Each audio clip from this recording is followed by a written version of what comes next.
Halo masyarakat Indonesia, bayangin satu hal ini. Perang pecah, Amerika Serikat ikut terlibat, Iran membalas, dan dunia panik. Lalu pertanyaannya, kenapa ASEAN ikut sibuk? Kilas ini kelihatan jauh dari Indonesia, jauh dari Asia Tenggara, jauh dari hidup kita sehari-hari. Tapi masalahnya, saat ini dunia saling terhubung. Satu perang terjadi di titik strategis dunia bisa mengakibatkan harga energi naik, jalur logistik terganggu, biaya hidup terdorong, dan dampaknya terasa hingga rumah tangga biasa. Nah, di tengah situasi ini, ASEAN mengambil posisi yang menarik. ASEAN nggak terang-terangan memihak Amerika Serikat, dan juga nggak berpihak kepada Iran. Tapi jelas, ASEAN nggak diam. Jadi apa yang sebenarnya sedang dilakukan oleh ASEAN? Apakah ini sebuah netralitas? Apakah ini sebuah bentuk kehati-hatian? Atau justru ini adalah strategi khas ASEAN untuk tetap relevan di konflik global? Sebelum kita membahas lebih lanjut mengenai posisi ASEAN, kita perlu pahami dulu konteks besarnya. Perang Iran dan Amerika Serikat itu bukan muncul dari ruang kosong. Ini merupakan puncak dari ketegangan lama.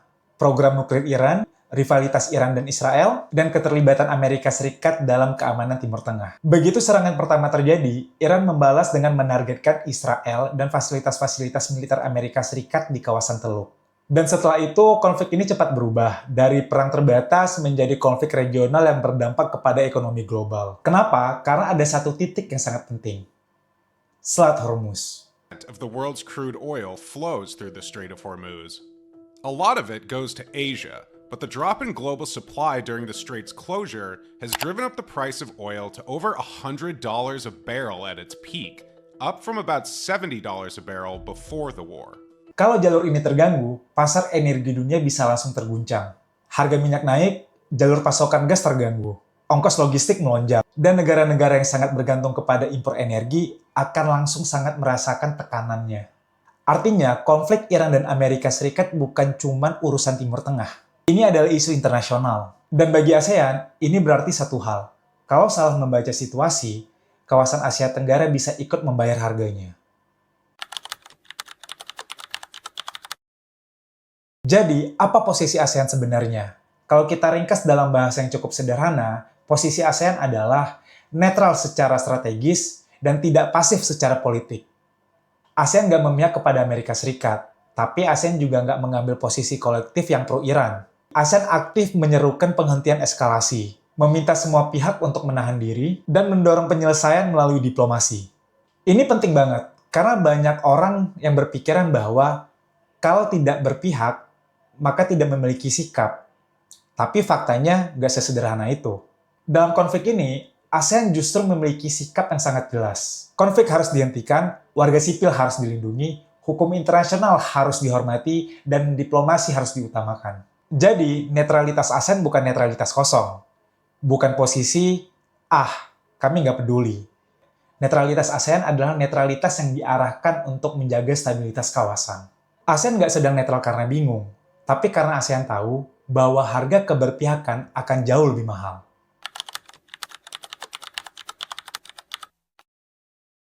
Sekarang kita masuk ke dalam lapisan yang sedikit lebih dalam. Kenapa ASEAN merespon seperti ini?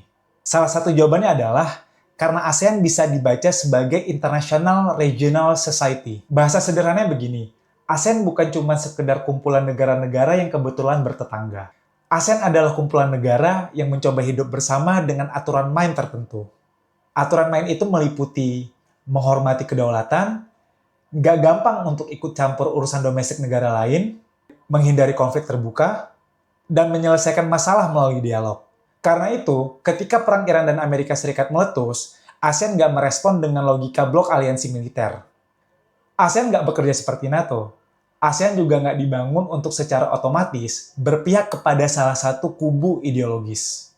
ASEAN lebih memilih bahasa yang khas, penghormatan terhadap kedaulatan, integritas wilayah, hukum internasional, dan penyelesaian secara damai. Kenapa? Karena bagi ASEAN yang dipertahankan bukan cuma posisi politik sesaat, tapi yang dipertahankan adalah tatanan kawasan. ASEAN melihat dirinya bukan cuma sebagai penonton konflik, tapi sebagai aktor yang menjaga agar kekacauan global nggak bocor ke dalam kawasan.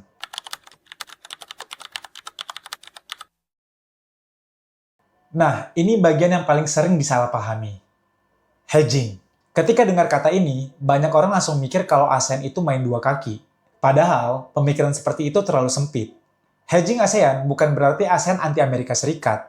Bukan juga diam-diam ASEAN berpihak kepada Iran. Yang dilakukan oleh ASEAN adalah hedging terhadap ketidakpastian, polarisasi, dan tekanan dari persaingan kekuatan besar. ASEAN paham bahwa dalam situasi dunia internasional saat ini, tekanan untuk memilih kubu tertentu itu semakin besar. Kalau nggak berhati-hati, kawasan Asia Tenggara bisa terseret ke dalam konflik yang sebenarnya bukan konflik mereka. Karena itu, strategi ASEAN adalah menjaga ruang manuver. Hubungan dengan Amerika Serikat tetap dijaga, komunikasi dengan pihak-pihak lain tetap dibuka, tapi ASEAN juga nggak memberikan legitimasi politik pada eskalasi perang. Dalam bahasa yang sederhana, ASEAN ingin cukup dekat untuk tetap bisa berbicara dengan semua pihak, tapi juga cukup jauh untuk nggak terseret ke dalam konflik. Ini bukan soal pelin-pelan, ini soal bertahan hidup secara strategis.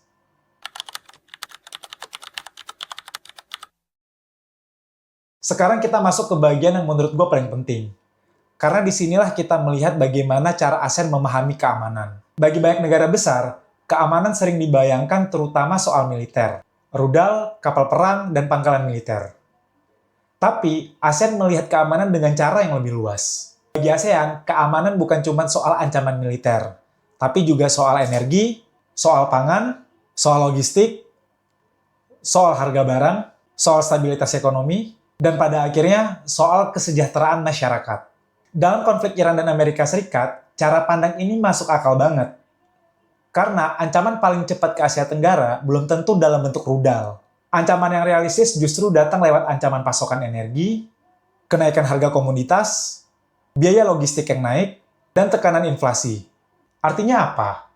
Artinya, perang ini sangat bisa kita rasakan lewat hal yang sangat sehari-hari. Harga transportasi, harga pangan, biaya produksi, dan biaya hidup. Dan ujungnya, masyarakat biasa yang ikut menanggung. Karena itu, ketika ASEAN bicara soal deeskalasi, jalur maritim, rantai pasok, dan koordinasi lintas sektor, itu bukan cuma retorika kosong. Itu adalah respon terhadap kerentanan nyata yang dimiliki oleh Asia Tenggara. ASEAN memahami satu hal, kawasan yang kuat bukan cuma kawasan yang memiliki militer yang kuat, tapi kawasan yang memiliki daya tahan saat dunia goyang. Bagi ASEAN, keamanan bukan cuma soal perang di medan tempur. Keamanan adalah soal apakah masyarakat masih bisa hidup stabil di saat dunia sedang berantakan.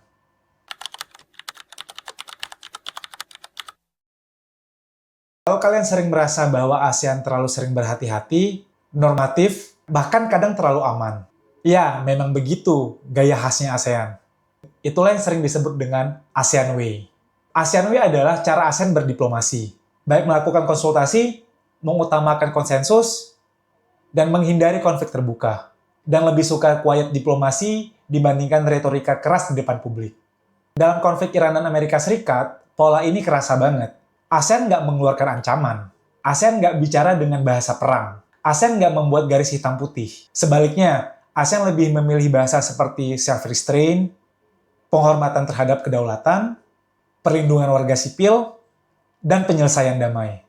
Buat sebagian orang, mungkin gaya seperti ini terlihat terlalu lunak. Mungkin ada yang berpendapat, kenapa ASEAN nggak tegas aja?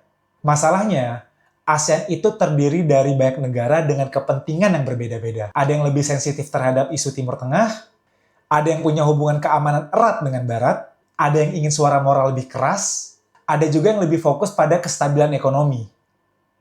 Kalau ASEAN ingin tetap bicara sebagai satu suara, maka yang keluar hampir pasti adalah bahasa titik temu minimal. Hal ini bukan karena ASEAN nggak punya pandangan, tapi ASEAN harus mengambil posisi yang dapat diterima oleh semua negara anggotanya. Restraint juga penting. ASEAN menahan diri bukan karena semata-mata lemah, karena bahasa yang terlalu keras akan memecah kohesi internal dan menutup ruang diplomasi. ASEAN nggak selalu berbicara keras, karena tujuan utamanya bukan untuk terlihat yang paling galak, tapi untuk menjaga agar pintu diplomasi tetap terbuka.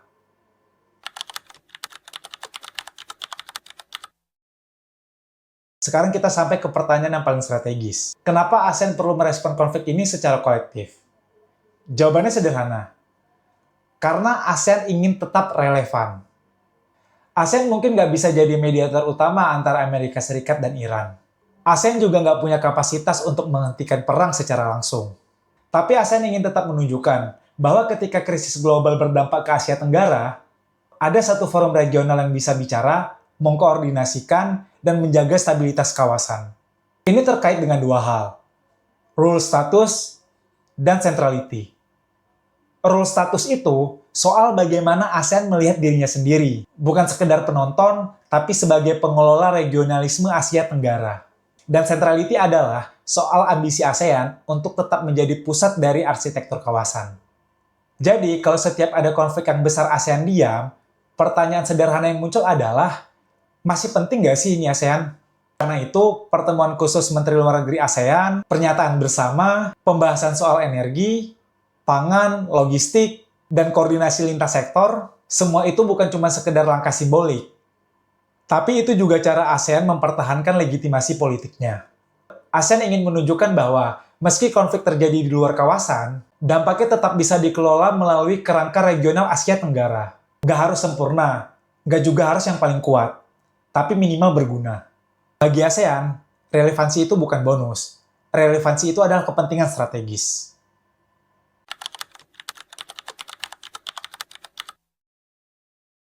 Kalau kita coba tarik semua pembahasan tadi, sebenarnya posisi ASEAN itu cukup konsisten. ASEAN nggak memilih keberpihakan keras.